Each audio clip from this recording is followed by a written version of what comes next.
Good evening and welcome to tonight's Board of School Trustees meeting. We begin this meeting, as we do each meeting, with the Pledge of Allegiance. I pledge allegiance to the flag of the United States of America and to the republic for which it stands, one nation, under God, indivisible, with liberty and justice for all.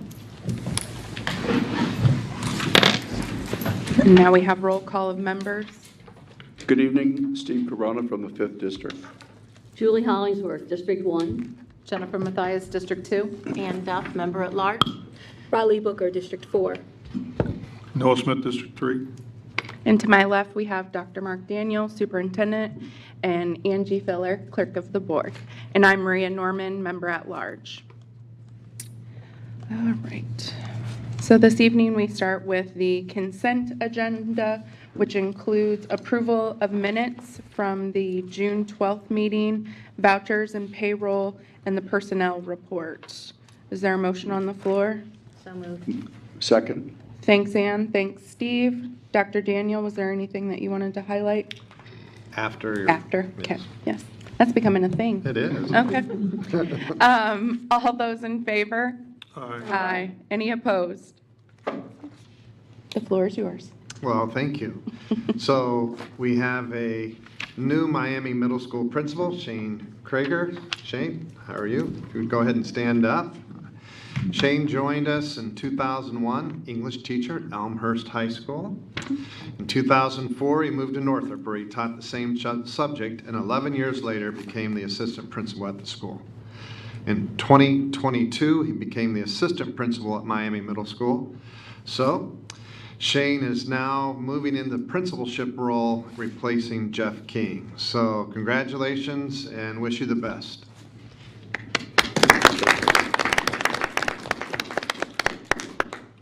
Welcome. All right, next on the agenda, we have HVAC equipment for rooftop replacement at various schools.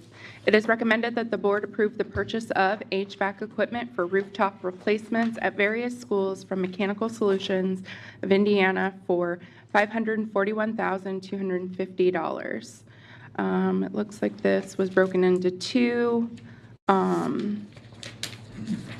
projects. And board members can see all that information there. This purchase will provide several single-zone HVAC rooftop air handling units for the above-named buildings. Oh, I guess I should probably name them. Brentwood, Holland, Northwood, Portage, Shamball, Washington, Indian Village, Northcrest, Tolles, and Studi.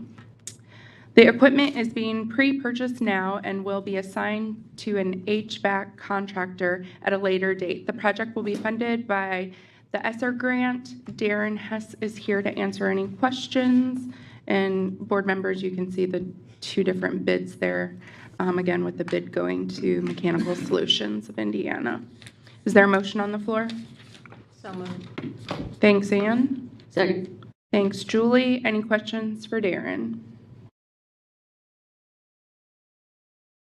What's the lead time you're thinking on these? I know this was an area impacted, wasn't it, over the last 12 days? We had them list the lead times. I can't remember off the top of my head, but I think it was roughly at 34-week lead time, which we're going to install these next summer, so we should be in good shape.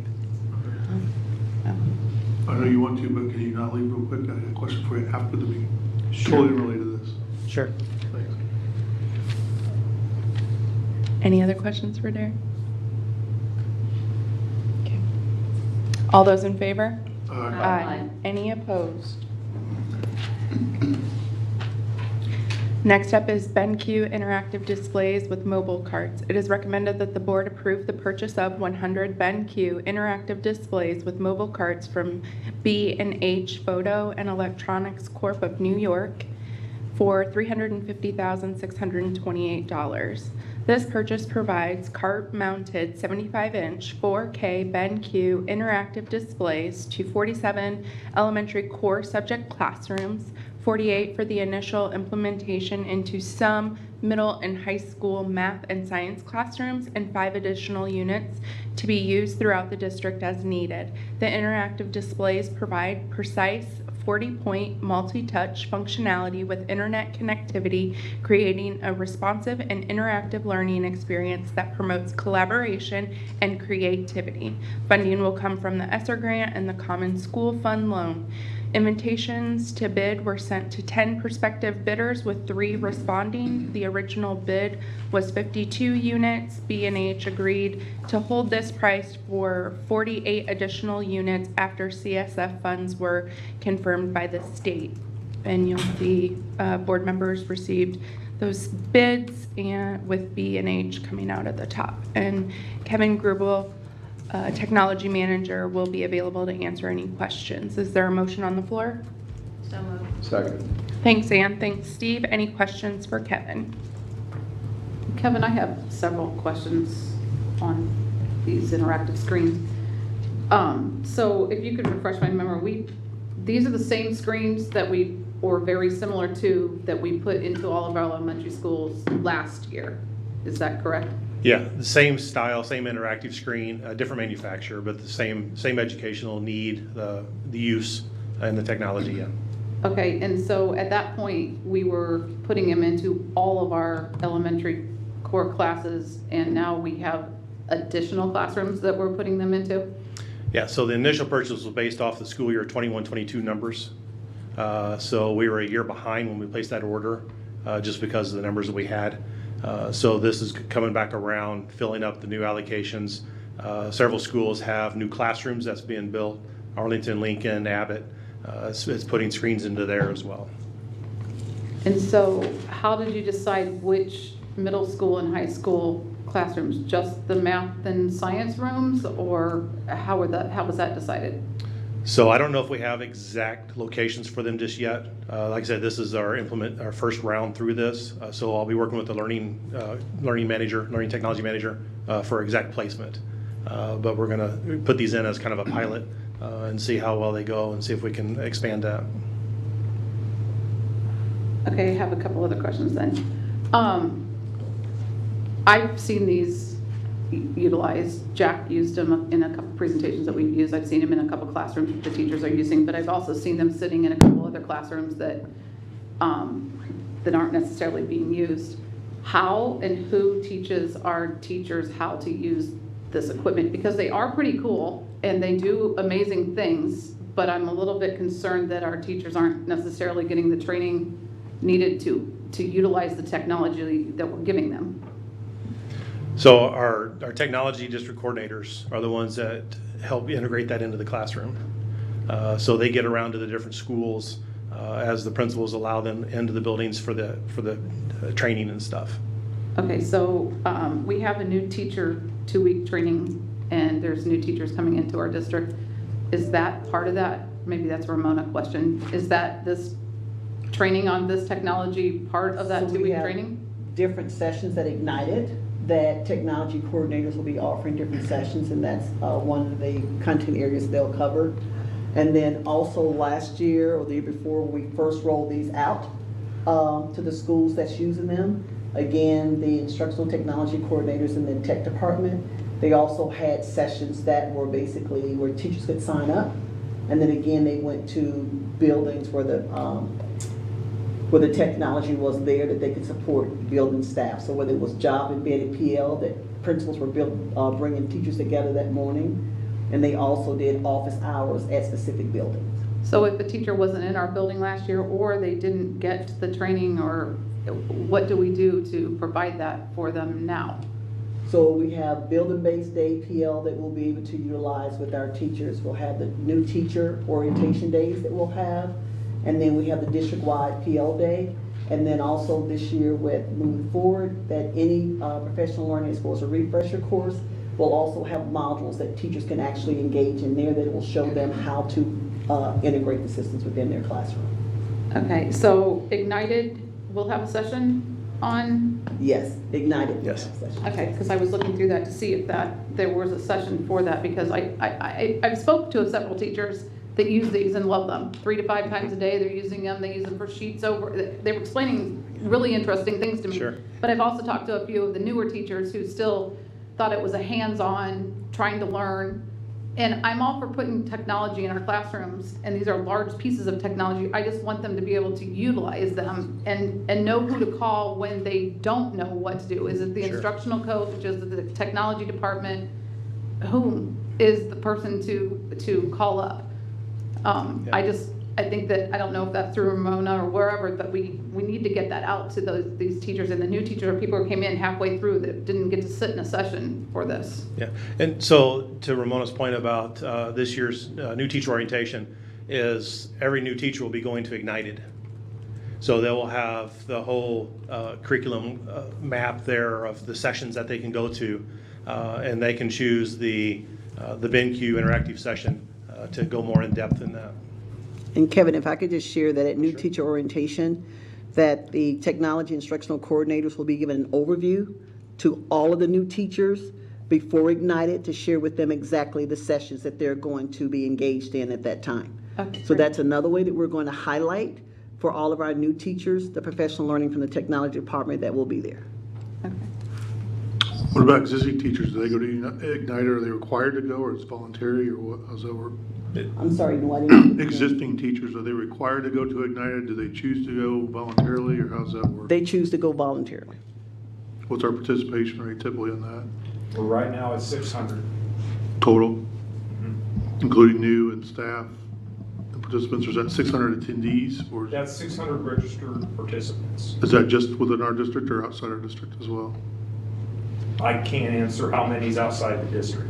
Because aren't people I invited from just outside got the the district? numbers today, Okay. that was 600. Are people invited from outside our district too? Yes, they are. Okay, that's what I thought. All right. I guess I agree, and I've heard similar comments from that Jennifer had mentioned about some teachers really liking it, some teachers not knowing what to do with it. What have you heard, or what can you share with us? Are good stories about it or challenges about it? I mean, I assume there's no way to really track the utilization of these things unless we have, Jack, I'm sure you can come up with a way, but I don't know that we can really, track the utilization of these things. But I think also to Jennifer's point, these are pretty expensive items, probably maybe the most expensive item in each of our classrooms. So are we getting our bang for our buck? So I really wish our learning technology coordinators were here, but they're all at a conference, so you're stuck with me. All the way down into kindergarten, these kiddos are coming up and doing exercises on the screen. A lot of our classrooms don't have, or at least I don't believe they have boards in them. So the ability to take a Google Sheet or a slide deck and to splash on a screen and to have the kids go up there and write on that and not have to hand out a piece of paper, not to hand out or be on a computer. It's interactive. You could have kids stand side by side and do math manipulatives or whatever else you wanted to do on its screen. The teacher just clears the screen, the next kid's up, and so it's a touch. So for me, I'm a touch it, feel it guy. So if I can touch that instruction, it would linger with me more.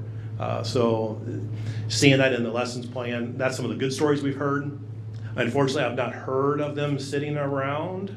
I can look into that to get those used, but yeah. I just think we have some new teachers that are overwhelmed by everything that's coming at them, and then we present this big piece of technology and them trying to integrate it, and maybe they just need more support with it. Back to your question about the sheets. Is it true that you can, if the kids are up there working on a sheet, like 3 of them up there individually, the teacher can save that page, unlike a chalkboard where you would erase it? Can the teacher then save the child's work that they've done to be able to review and see kind of where? Yes. Okay. That's one of the benefits I've heard that has been very well received, that they can save that work instead of, telling a kid to come up and work a math problem on a chalkboard that they have to erase. Right. The teacher then can be looking at all the kids. So I'm not saying it's bad by any means. I'm just asking that our teachers have that opportunity to learn how to use them better if they aren't utilizing them to their full potential. Yeah. And I'd say if the teachers do need additional help, kind of to your question earlier, reach out to the instructional coach, reach out to the district technology coordinator. We're going to start looking at our technicians of trying to get them into the classroom more. Some of the Chromebooks have leaved a little bit of our time, so we're going to look to try to get them into the classroom more this year. Okay, great. Don't we have people from the technology department that are assigned to different schools and that spend time in our buildings to help with things like that? The technicians? Yes. Yes, so we have network technicians that are assigned in elementaries. I think they have 3 schools assigned to them. Okay. And then the middle schools, they have 2, and then high schools have a dedicated tech just because of the number of devices. So they do get around to each of the device, typically multiple times a week. But due to previous workloads, they haven't had the availability to get into the classroom as much as we'd like them to. But then we also have district technology coordinators that are assigned buildings. So if a building has a need, they can reach out to them, and they're more on the instructional side. So they also, will share the engagement strategies because they're teachers themselves. Okay. So that we have them as well. So we do have supports in place to help Yes. our teachers with this Yeah. technology. Okay. Okay, great. Any other questions? I'll just add this as well. So we're also working on how do we track that this professional learning has occurred, so then we can document the hours and answer more specifically the questions you're asking as well. So we can say, yes, this has been presented, and like everything, and I completely agree, technology can be very complex, it can be very time absorbing. So I may see one presentation, it doesn't mean I've mastered that tool. So I need to have this also with what Ramona was saying. How do we put that in a module so then I can go back and have that refresher? Or I can get with another colleague and really bringing together the instructional coaches, our IT folks, our curriculum coordinators, those folks coming together as a team. And I'll be very direct about this. Our lowest performing schools will be targeted first and foremost because they have the greatest need for gains. We've got to move them we've got to move them above 70 and keep that track going. But we needed a way to be able to track that training, and Ramona and Jack have been working on that as well, because we want to be able to answer your questions next spring, saying how many hours was devoted to this, what have you seen usage being, and then hopefully, what have been some of the student outcomes. Not just anecdotal, but can you actually create some quantitative data, i.e. associated with achievement. So, and again, those focus areas right now are primarily your core subjects, math and, our literacy and mathematics. But it could certainly go into other areas like science and social studies and other areas as well. But continuing it's always about can we kick this up to another level? Create the training, but also document the training, and then ultimately, how do you manage that training? Dr. Daniel, I'm glad you mentioned outcomes because that's one of my concerns. We invite all this technology in, and it's wonderful for the teachers or whatever, but ultimately it's the outcomes we're trying to receive from our students, and how is that technology benefiting the students that are using that? And Right. So those are why I've had a lot of questions Sure. about the technology. They're very good questions, and I'll agree with you. It's when you're trying, especially a first-year teacher, you're trying to acclimate to a new world, if you will, and it's like being fed, water from the fire hose. So I think us having a more systematic way, but also a way to continuously learn and refresh, I think that's very, very important. So, but I also would like to say principals, assistant principals, is Shane still here? Are we also being instructional leaders in our building and ensuring that these things are happening to support our teachers where they need assistance? Again, not a gotcha thing, but how do we assist you? How do we bring that training to you? Or I will say a major shift. How do we bring our own internal experts, teachers teaching teachers? And you heard what your example was, students teaching students by showing the examples too. That peer-to-peer, so powerful. And how do we really promote that? So I can see us having a 30-minute staff training after school. We're still within contract hours. Document the training. And we're working on ways where that's going to be easily done, not another thing to place on the principal's plate, but at the same time it is documentation, and a teacher just merely needs to attend, log on to our system, and it's now part of human capital, HCMU, and it's documented. So we're pretty close to that, right, Jack and Ramona? We are. Yes. So. This is another topic I'd love to, we've seen a lot of different videos about our schools and some of the things we do. This is, you know, seeing a classroom interactively using this and getting benefit, as Jennifer said, out of it would be a fun one to watch. Fun one to watch, yeah. Thrown out there to Mary Kay. She's in the background, so. That's right. And that is one of the strengths about our district. We have these tools. And again, I'd like to say if I'm a new teacher, wow, you know, grab onto this and utilize this, because not all districts have this. And we're very, very fortunate because of some of our streams, funding streams. But again, how do we use that as an asset and as a point of drawing more teachers to us? Yeah. Great. Keep up the good work, you guys. Any other questions for Kevin? Okay. All those in favor? Aye. Any opposed? Next up, we have the School Technology Advancement Account Application, or STAA. It is recommended that the board approve the application for and the receipt of advancement from the STAA in the amount of $551,320 for the 23-24 school year. The STAA provides funds annually for school systems to purchase computer technology for student instruction. The Fort Wayne Community Schools uses these monies to fund learning and technology plans of schools. The request of $551,320 is based on the guideline provided by the state of $500 for each 25 students. Funds are provided in the form of a loan with a very low interest rate. The last loan under this program had an interest rate of 1%. Funds would be budgeted in the debt service fund to repay this loan beginning in 2025, and Kevin, the technology manager, is still here to answer any questions. Is there a motion on the floor? So moved. Second. Thanks, Ann. Thanks, Jennifer. Any questions for Kevin? I just have one. It says that the board to approve the application for, so we're going to apply, but also receive receipt of advancement. So we applied and got approved already? So if Kathy can help me out here, we're writing up the application now. That's what's being approved tonight.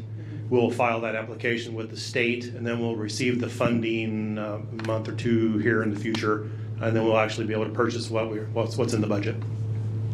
Perfect, thank you. Any other questions? Okay. All those in favor? Aye. Any opposed? Thanks, Kevin. Okay, so that brings us to our board member comments. Steve Corona. Have a happy 4th. Keep your fun to sparklers. Ditto. No comments. Yeah, can remember those dogs. That's all I have to say. I was just gonna say what Steve said. Well, I'll add that, but I will also add one more thing. Sometimes public officials get asked or challenged to do certain things, and sometimes they can accommodate you and sometimes they can't. A couple years ago at Black Hawk Middle School, which is right around the corner from me and where my daughters attend school, there were 2 accidents where 2 children were struck by moving vehicles.